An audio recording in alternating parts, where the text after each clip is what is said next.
Welcome to the high cost of social media, real stories, real solutions. I'm Jean Rogers, director of the Children's Screentime Action Network. In the wake of the Facebook hearings and revelations from whistleblower Frances Haugen, we are here to help you put that shocking information into the context of real families who have experienced the fallout and pain of big tech's business model. To be clear, that means that tech companies like Facebook put their profits before the health and the lives of our children. You'll hear today that very involved and aware parents were undermined, even blindsided by social media's grip on their children. We are here as adult allies to this fantastic youth-led event. We'll be telling real stories, but we are also here to show you there's hope, that this is a moment where the world is watching and expecting a sea change. This session will include discussion of topics such as suicide and accidental deaths. These topics are difficult, and I encourage you to take care of your well-being and that of your children, especially young children for whom it would not be appropriate. We begin by turning to psychologist and author of the book Wired Child, our advisory board member, Dr. Richard Freed. Richard, this summit is about digital wellness for our youth. What does the science say about overall wellness for teens who we know live with a strong pull towards social media? Thanks, Jean.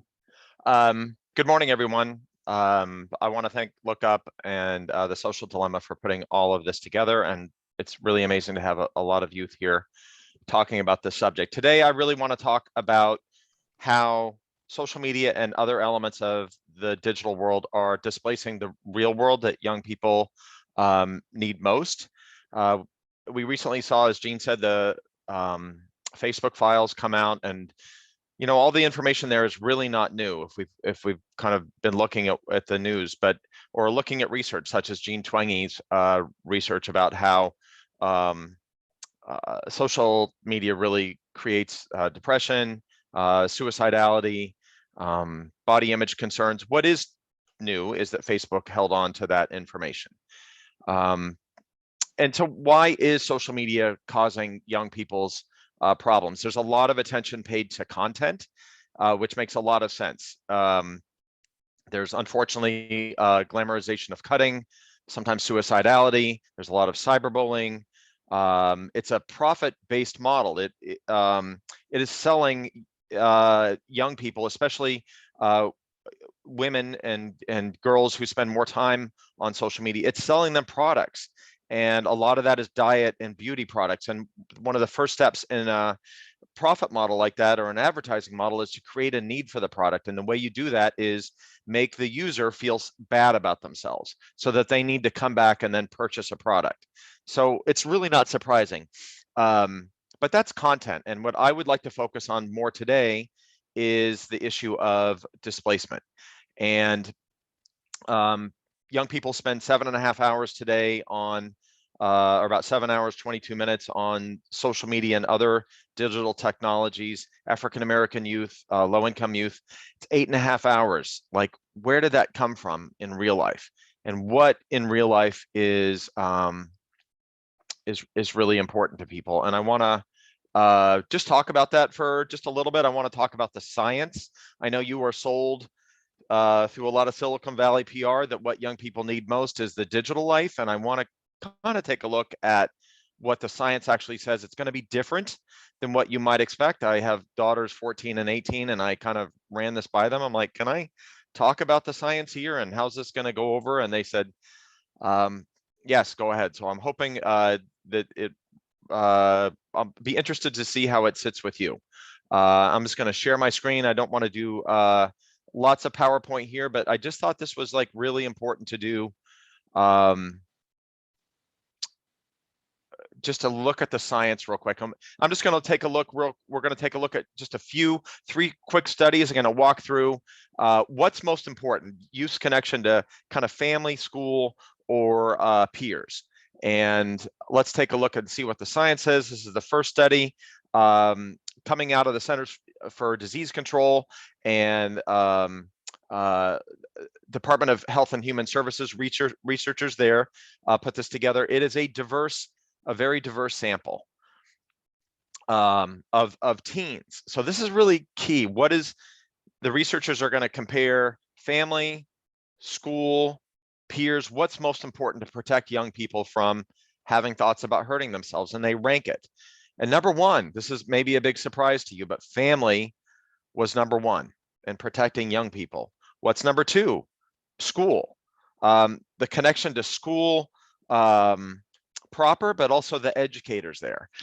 I'm talking, the research is really saying here, like, wow, connecting to, for teens, this is for teens to connect to caring, loving adults is really important. And the researchers actually looked at peers, and they know the research, and this is different from what we would expect from kind of Silicon Valley PR, but they really thought peers wouldn't have any effect. But what they found surprised them. They found some evidence that peer connectedness showed possible risk for kids having thoughts of hurting themselves and engaging in self-harm. And I see that in my clinical practice. I am a clinical psychologist. I work with young people who are living their lives in their room at the expense of the real world, at the expense of engaging with their family. And I think that that is a big risk factor.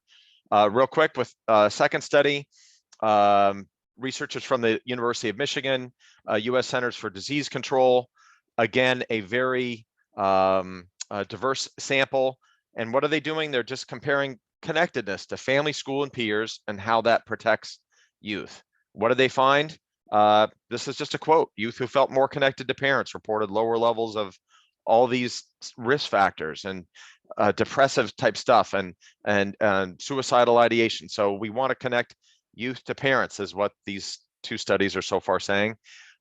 Youth who felt more connected to school, again, really important. School and the educators there. This is a quote: peer connectedness didn't help these youth. Study number three, again, a very diverse sample. You know, Silicon Valley is going to really try to say transgender youth are really supposed to live their lives online. That's where they're going to find their most important connection. They're not going to say that transgender kids are more than twice as likely to be bullied online, and that's related to thoughts of suicide. So what is, this is researchers from a lot of different universities. What, again, a very diverse group of transgender youth, 9th to 11th grades. What did we find? And this one just studied kind of, didn't study school, just studied parents versus peers. And what did they say? Connectedness to parents decreased depression and the risk of suicidal thoughts or suicide attempt. Connectedness to peers, so parents helped, peers did not. That's powerful stuff. And just a quote from the study: transgender youth need broad, flexible support networks comprising caring and connected parents, teachers, and other adults. So I really want to, I'll stop sharing my screen. And I just think that those studies are consistent with a lot of other ones that are really just encouraging young people to connect with the families. And I think if you look down in your heart as a young person, my guess is you might know that. I just want to say, like, I know we're kind of sold today on young people connecting with social media, but what are the chances that that's really where young people are supposed to be? It's a technology invented about 15, 16, 17 years ago, built for profit, to essentially take advantage of youth, to profit off of them. It uses this exploitive technology of persuasive design that we see from Tristan Harris starting in 2013, that's talked about in the movie The Social Dilemma. It's talked about by the Center for Humane Technology. That technology, uses behavioral psychology to manipulate youth. Like, what are the chances that that's really supposed to help youth? And that also, we know that Silicon Valley tech elite oftentimes don't let their kids anywhere near this stuff. To compare with, do we believe in evolution? What are the past 4 to 6 million years look like for youth? They've connected with oftentimes their families and elders. And I really suggest that we potentially consider that. And I also, like, what about families of color? What about the Latino family tradition of respect for elders and connecting, and the African American tradition of a really strong family? So those are things that I would like to have us suggest, and I just think really want to have us kind of reconsider and reimagine what youth looks like today. And I'll talk a little bit about that further. So thank you.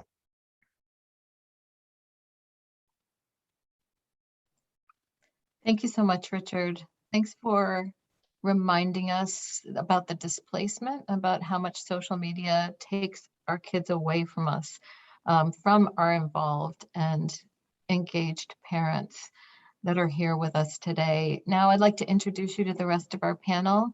They are members of the Cyberbullying and Online Safety Work Group here at the Action Network, and they've joined us to help change the system and free other families from the tragedy that they've experienced. Ian Russell joins us from the UK. Kristin Bride is here from Oregon. Joann Bogard is in Indiana. And Judy Rogg, would you tell us where you're from, Judy? I didn't have it on my list. California. California. Thank you so much. Thank you all for being here and for your willingness to share your stories to help others. Our online safety expert, Lisa Honold, is director for the Center for Online Safety, and she'll share after the stories the progress that is being made towards solutions. And again, we'll loop back with Dr. Freed. So Ian, we would be grateful to hear your story if you would like to get us started. Thank you very much, Jean. It was winter in 2017. My oldest daughter had just left for the day. My middle daughter was getting ready to go to school. My wife and I were in the kitchen. "Where's Molly?" she asked. "Oh, she'll be somewhere," I answered. I was wrong. I remembered the scream. I remember rushing into Molly's bedroom. I remember my disbelief when I saw her lifeless body. In that moment, my old life stopped and a new, forever emptier life started. Instantly, I knew Molly must have been suffering a terrible anguish, and she had tried and failed to cope by herself. I also knew something was missing. Some unknown factor must have persuaded Molly she was worthless, helped her hide her problems, and convince her there was no hope. Molly died just 6 days before she turned 15. She'd written her combined birthday and Christmas present list. That fateful night, she completed her homework and packed her school bag before she went to bed. Molly showed no obvious sign of any mental ill health. Why? We asked over and over again. Molly's social media accounts provided an answer. Among the usual pop groups and celebrities followed by 14-year-olds, there was another category, a world of anti-social media where anxiety, depression, self-harm, suicide are normalized and encouraged. Whenever such harmful content was reported to the platforms, their response was, "It doesn't breach community guidelines, and so we're not going to remove it." Our voices felt small and unheeded, but we were determined to speak up. In January 2019, BBC News showed a film titled "Instagram Helped Kill My Daughter." The public reaction was extraordinary, and the modern-day horror story was reported widely by other press. Within a fortnight, Instagram's head, Adam Mosseri, flew to the UK to announce the platform would no longer allow graphic suicide and self-harm content. Mr. Mosseri also wrote a newspaper article saying he had been deeply moved by the tragic stories. It's the kind of thing that hits you in the chest and sticks with you. He also admitted Instagram had work to do. "We are not yet where we need to be," he said. And now it's particularly timely to recall the Instagram boss promised, "We are committed to publicly sharing what we learn." Since then, hardly a month has passed by when we haven't seen Molly's face in the papers or on TV. And after years of platform procrastination, nations are now engaging, ushering a new era of government online regulation. Legislation that underlines the tech corporations do have a moral duty of care to protect our children ahead of their profits. There are also some things we can all do to help. We can support online safety regulation, and we should also never forget that no one is immune to mental health problems.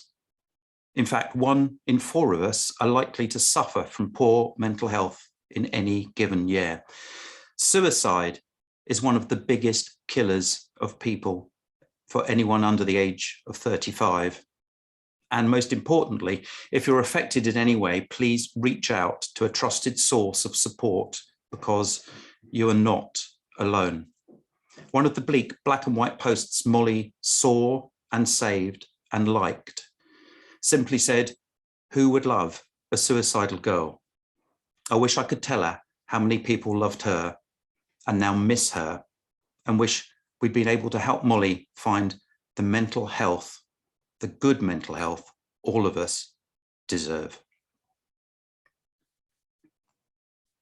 Thank you so much, Ian. Our hearts go out to you and your family.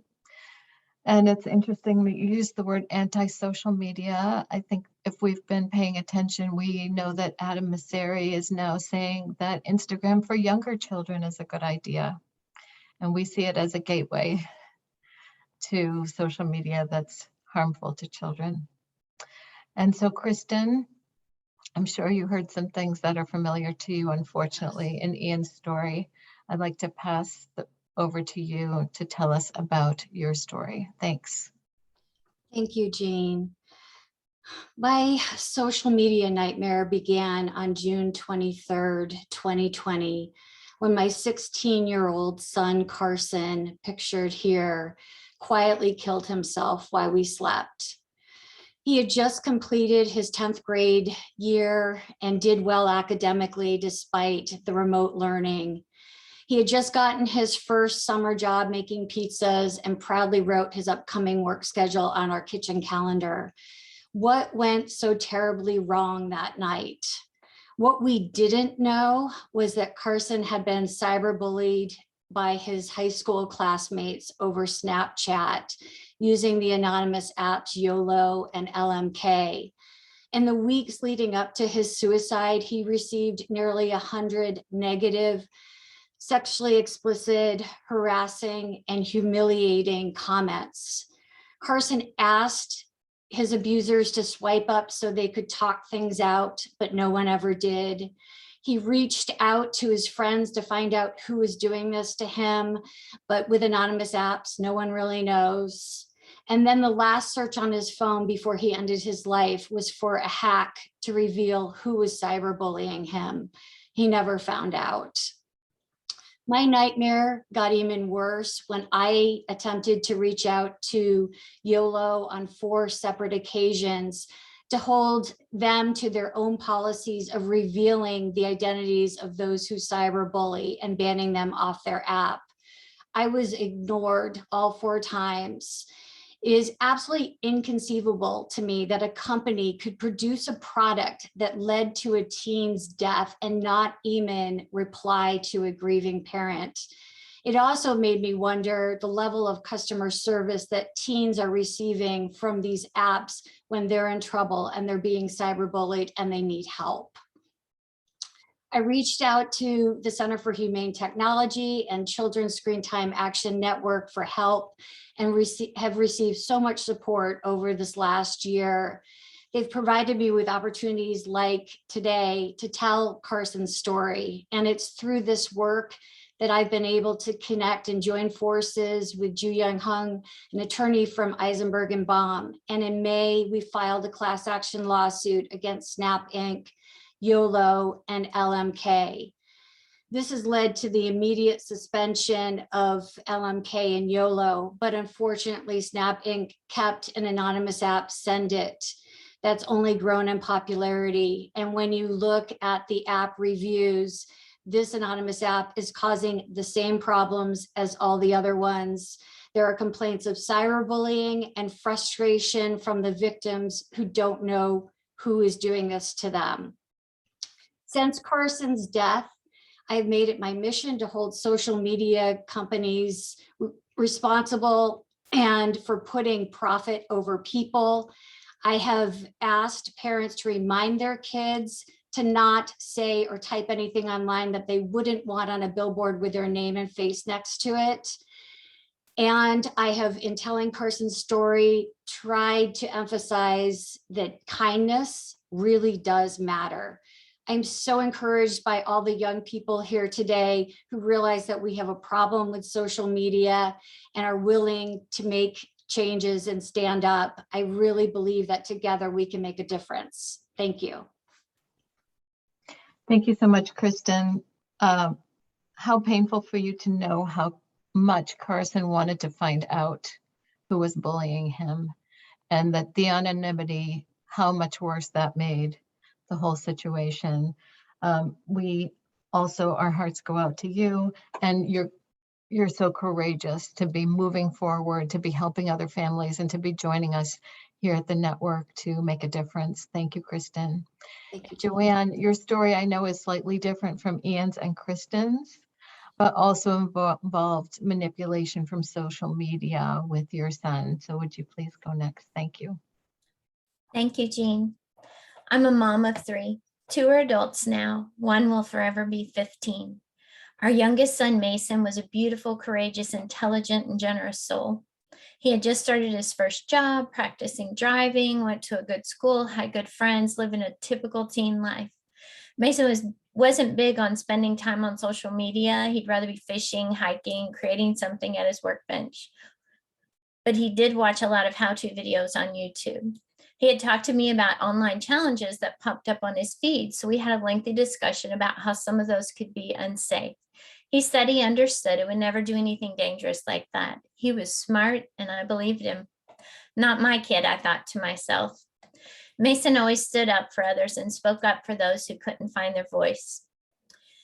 So with his lead, I'm following his path. On May 1st, 2019, Mason went to school, came home, ate dinner. In the evening, gave his dad a hug, walked upstairs to take a shower, said to me, "I love you, Mom." I replied, "I love you too, buddy." All of this was normal and routine for us. A few minutes later, we heard a noise from his bathroom. We found Mason unconscious with the belt around his neck. My husband started CPR and he got a pulse, but Mason never regained consciousness. He was on life support for 3 days until he was declared clinically brain dead. He was then on life support a few more days while they prepared his body for organ donation, and he ended up saving 5 lives. We prematurely assumed he attempted suicide, but that didn't make sense because he showed no signs of depression or wanting to die. I Googled teen with belt around neck, and the number of online challenge videos that popped up for the choking game or the pass out game was overwhelming. After the funeral, we found a video on Mason's phone that he had made 3 days prior to his accident of him trying to do the choking game himself, alone in his bedroom. It didn't work. He didn't pass out. So he calmly says, "Well, that didn't work. Oh, well." And he casually says to his dog, "Come on, Scooby, let's go downstairs and eat dinner." At that point, we were convinced that he had no idea that what he was trying to do was dangerous and deadly. We knew then that he was trying the choking challenge to make himself pass out, probably post it online to make others laugh or get likes. We later learned that the belt is supposed to loosen when they pass out and then they wake up. But the belt that Mason used locked in place and never loosened. Mason was smart, but he was only 15, and he still believed he was invincible, as we all did at that age. We shared the video with the police, and the coroner ruled Mason's death accidental asphyxiation by strangulation and said it was obvious to him that Mason had no intention of harming himself. We believe that the algorithms and autoplay features on these platforms contributed to Mason finding and playing this online challenge. I have a Facebook page called Mason's Message to spread awareness, and I report every challenge I find online, most of which are not removed because nobody died or was hurt in the video. Well, guess what? The kids who died didn't get a chance to post their videos. What upsets me most about these platforms is that they could easily self-regulate their rules and regulations and choose to prioritize the user's well-being, but they choose money over morals. They could build platforms with safety in mind, but they don't. So we work together to get legislation passed that will ensure that the internet is a safe place for our children. I tell our story so that others are aware that these things exist. I was a hands-on mom. I checked their devices, had watchdog apps in place, was involved in their personal lives, and talked to them candidly and openly. And yet I had no idea that this could happen to my child. Yes, we need to be diligent in watching over them, but it can't end there. There has to be some regulations put in place to stop big tech from allowing harmful content to be given to our children. So please join me on our crusade. It takes a village to protect them, so let's do it together. Thank you for listening. Thank you so much, Joann. How painful that at a stage where our teens are so vulnerable, it's a time where they are naturally want to take risks, that the social media algorithms are exploiting that developmental stage for them. And how courageous of you to join us, to be here today, to join us at the Action Network. And when Joann says join us, she means go to screentimenetwork.org and join our cyberbullying and online safety work group. Judy, I know there are similarities in your story as well. We would be appreciative if you would share that with us. Thank you. Thank you, Jean. I'm just riveted. I'm listening to everybody and I'm just riveted. My story is very similar to Joann's. Eric was 12. Eric died in 2010. I'm a single mom. He was my only child. The night before this happened, he had gotten the Senior Patrol Award at his Boy Scout group for outstanding leadership in on the weekend before they had a riflery mastery, and he was on top of the world, thoroughly engaged in life. Kids, parents used to ask, their kids, why can't you be more like Eric? It's every parent's worst nightmare. I've done a lot over the years to help on a granular level before I finding the Screentime Action Network and helping to get kids to understand. We've created an awareness. I'm sorry, I'm just so overwhelmed right now with everybody's story. My story seems like it's gone out the window a little bit. We created an organization called Eric's Cause, and we created a skills-based, non-graphic educational program that can be a module in a risk prevention program that addresses challenges. And it helps kids understand that their brains are not fully developed yet. And it's really hard for them to think through the consequences of all of their actions without the help of a trusted adult. And we give specific strategies on how to say no to peer pressure. And Kristin, I was thinking back, part of what we talk about is there used to be, before the web, think before you speak. And what we've translated that into is think before you speak or type. Is it kind? Is it true? Is it necessary? And we give specific strategies on how to say no to peer pressure. And we also help them how to bridge the gap with your parents, how to talk to your parents, how to be inclusive with that. It really works. And it gives me goosebumps that it really works. I realize this is kind of a bit of a granular level twist off from the need also for legislation to help stop big tech.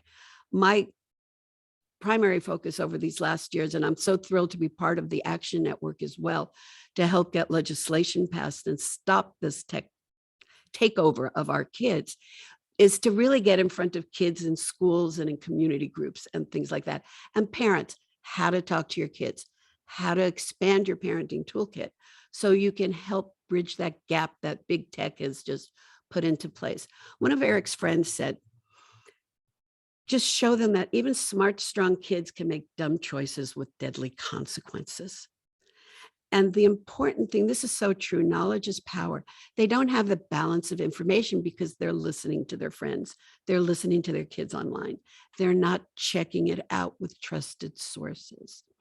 The other thing I want to say really quickly is that so many of these deaths are misclassified as suicide, leaving parents not only with the loss of their child, but totally shredded with, what did I miss in my kid? And the truth is they didn't miss anything because it was an accident, like driving fast and crashing into a tree. They didn't know. They just didn't know. They made a dumb mistake. I can talk about so many different things today. I know my time is limited. I really want to thank you for asking me to be here today on this panel. And I'm really excited about the work that we're doing to help make a difference on a national and a global network, as well as on a local, in our local communities as well. Thank you. Thank you so much, Judy. You know, you said it, every parent's worst nightmare, and that's what we're hearing today from you and from our other panelists. And, you know, congratulations for creating a curriculum that talks about brain development. We know that our children needed guidance. We know that they needed to come to us to talk about these things. And we also know that social media doesn't give them the time to do that, that it operates quickly and that there's no break from it. As Frances Haugen said in her testimony, when I was a kid, I went home from the bullying, and now the bullying comes with them and it's in their bedrooms, as we've heard today. So we are moving forward together. Thank you so much, Judy. Lisa, when we meet as a work group, you're the one that reminds us that this is not the end of the story. It's the beginning. So if you could tell our audience what you mean by that and how they can help, we'd appreciate it. Go ahead, Lisa. Yes, thank you, Jean. Thank you, panelists. Thank you, Dr. Freed. These stories are really hard to hear, aren't they? You just heard these 4 stories from 4 amazing parents, nightmare stories, who have lost their child to anonymous apps that encourage cyberbullying, dangerous online challenges, or social media algorithms that kept delivering harmful content. These parents are sharing these hard stories because they don't want one more young person to get hurt or die. And they're each doing so much to spread this message with foundations that educate people, legislation they're involved with, talks like this to spread awareness, lawsuits against big tech. We in this adult ally session believe the internet is broken. Teens and child safety should be baked into the apps that you're using. The default settings should be set to protect, not expose, all of us, all ages. No one wants to be exposed to creepy DMs or horrible content on a platform. We can do better than this. We believe the big tech companies should be held accountable for what they've built, and we should set up standards to make sure young people are protected.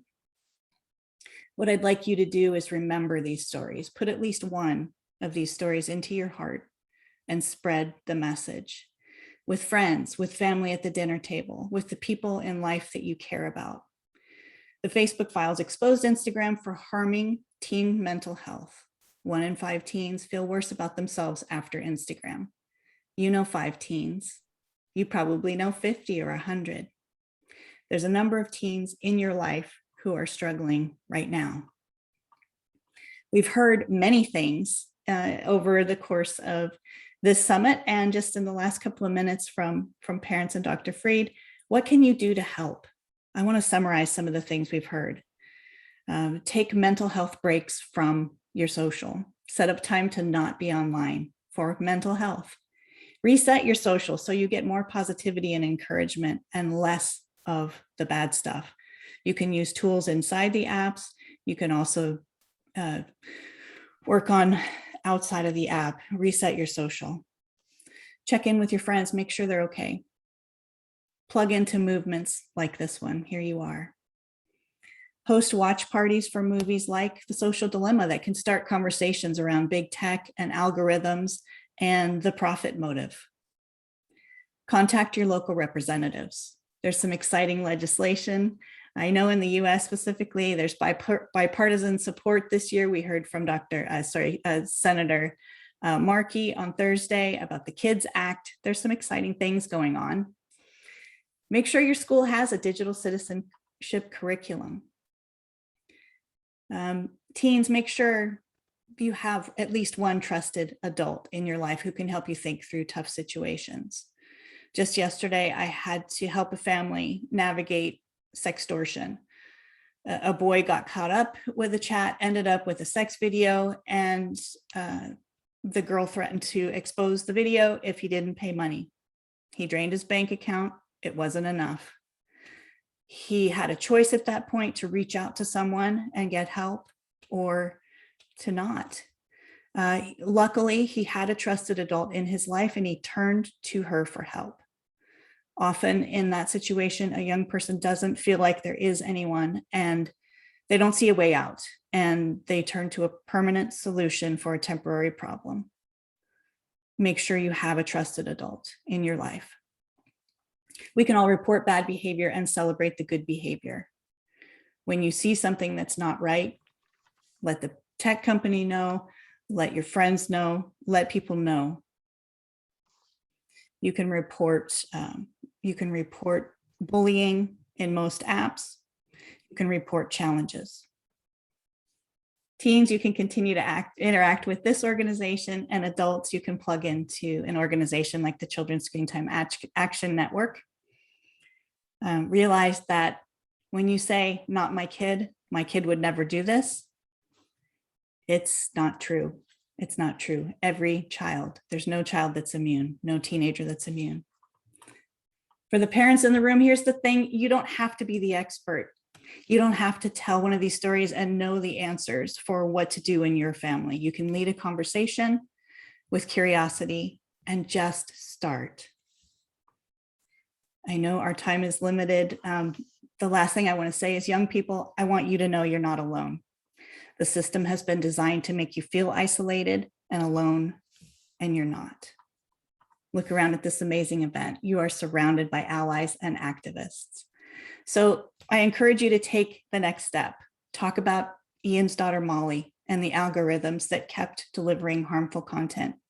Talk about Mason and Eric and the choking challenge that looked safe.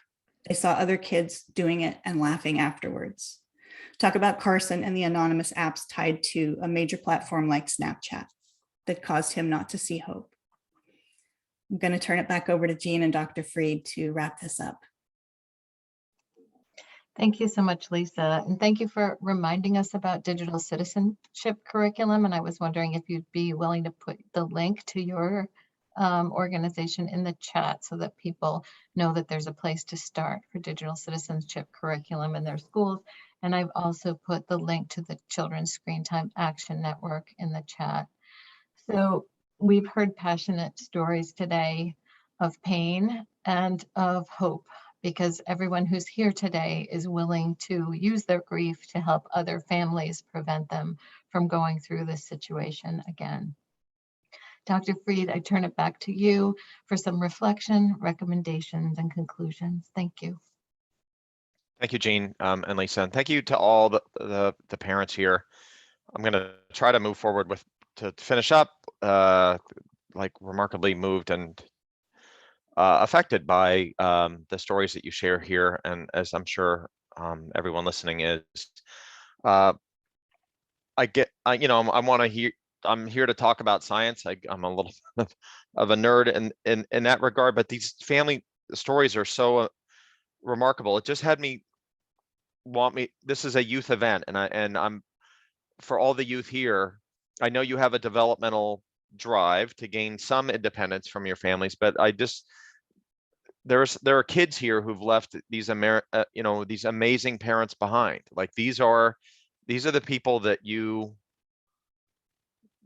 want to do our best to connect with. These are family members who and parents who care about you and love you, and we want to really emphasize that in your life. And I know you have a developmental desire, and to be skeptical of something like that I would say, because that's what the teen mind does. But I would encourage you to say, am I really supposed to be sold on leaving my family behind? You're meant to gain some independence, but you're not meant to leave your family behind. This myth that is sold to you by Silicon Valley PR that you're supposed to completely disconnect and live your life on a device at the expense of your family is a lie. These are family, yes, like gain some independence, but have your family be your rock. Like have them guide you and be the people that you most turn to. And for youth that struggle to have, some youth are going to struggle because their parents are having a hard time. I'm hoping there are other loving, caring people in your life, an adult sibling, aunts, uncles, grandparents, teachers, coaches, caring, loving adults who can help you through all this. And I want to encourage you to as youth to think about an irony. You know, you were meant to gain some independence.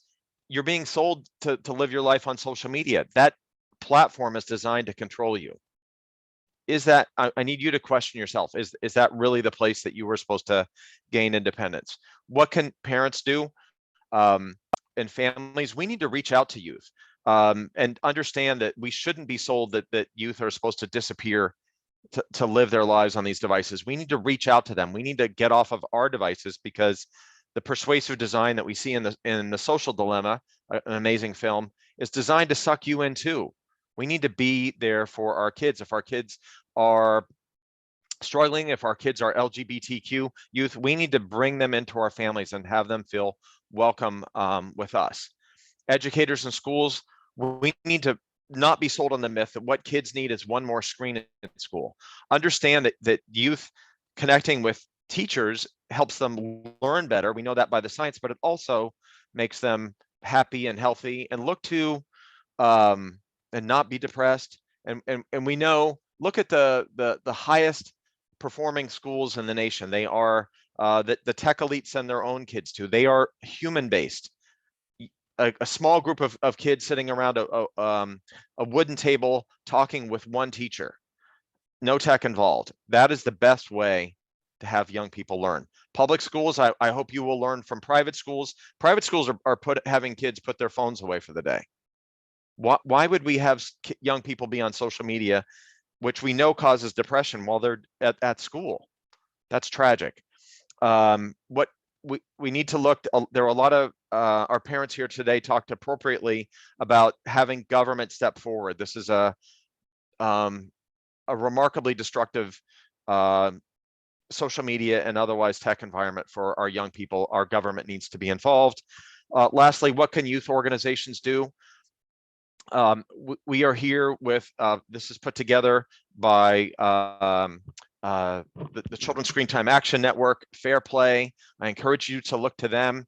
I encourage you to look to the Center for Humane Technology. These are organizations which are looking to help push forward and find a better environment that is not exploitive for youth. I encourage you to go look to them. Together, I'm hoping that we can reimagine youth and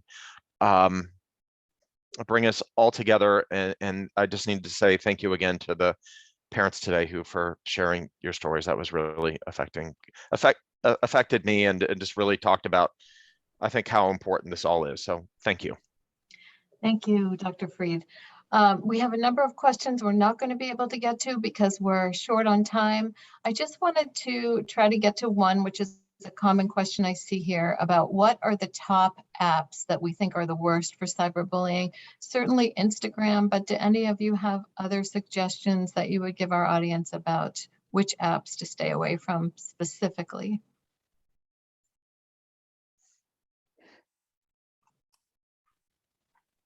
I'll say stay away from anonymous apps. Anything that's anonymous that you don't have your name attached to is dangerous, and sooner or later bullying will happen. Stay away from anonymous apps. Anonymous apps.